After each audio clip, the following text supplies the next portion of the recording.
پرانے زمانے میں ایک شہر میں ایک بادشاہ رہتا تھا۔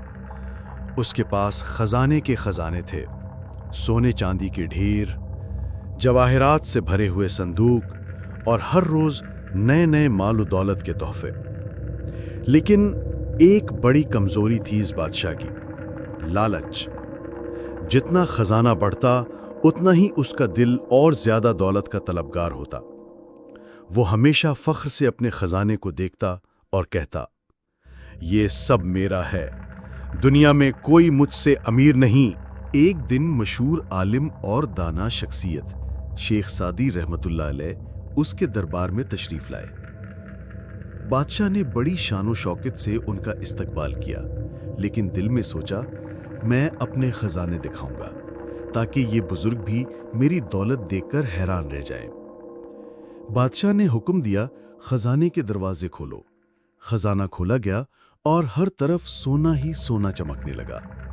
بادشاہ نے فخر سے کہا، دیکھا شیخ سعدی، یہ سب میرا ہے۔ شیخ سعدی راہ مسکرائے۔ انہوں نے قریب سے ایک چھوٹی سی کھجور اٹھائی اور نرمی سے بولے، اے بادشاہ، یہ دولت جس پر تو اتنا ناز کر رہا ہے، ایک دن یہ سب یہیں رہ جائے گا۔ اصل خزانہ یہ سونا نہیں، بلکہ وہ نیکیاں ہیں جو تو اپنی رعایا کے ساتھ انصاف اور بھلائی کر کے کمائے گا۔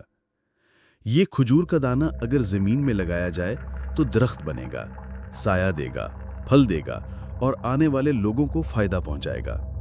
اسی طرح اگر تو اپنی دولت غریبوں پر خرچ کرے گا تو یہ صدقہ اور نیکی تیرے ساتھ ہمیشہ رہے گی۔ شیخ سعدی رحمۃ اللہ علیہ کے یہ الفاظ تیر کی طرح بادشاہ کے دل میں اتر گئے۔ دربار میں سناٹا چھا گیا، سب لوگ سوچنے لگے۔ بادشاہ کے چہرے پر غرور کی جگہ آنسو آ گئے۔ اس نے آہستہ سے کہا، اے بزرگ، آپ نے میری آنکھیں کھول دیں۔ واقعی یہ خزانے سب ختم ہو جائیں گے، لیکن نیکیاں ہمیشہ باقی رہیں گی۔ اس دن کے بعد بادشاہ نے اپنی عادت بدل لی۔ اب وہ خزانے کو سنبھال کر رکھنے کے بجائے غریبوں اور یتیموں میں بانٹنے لگا۔ اس نے یتیم بچوں کے لیے کھانے کے گھر بنوائے، مسافروں کے لیے سرائیں بنوائیں اور رعایا کے ساتھ انصاف اور محبت کا سلوک کرنے لگا۔ شیخ سعدی رحمۃ اللہ علیہ خوش ہو کر دعا دینے لگے، اللہ کرے تیرا نام ہمیشہ نیکی اور انصاف کے ساتھ یاد رکھا جائے۔ بچوں، اس کہانی سے ہمیں یہ سبق ملتا ہے کہ دنیا کی دولت کبھی ساتھ نہیں جاتی۔ اصل دولت صرف اور صرف نیک عمل ہیں۔ غرور اور لالچ انسان کو برباد کرتے ہیں، لیکن عاجزی اور سخاوت انسان کو عزت بخشتے ہیں۔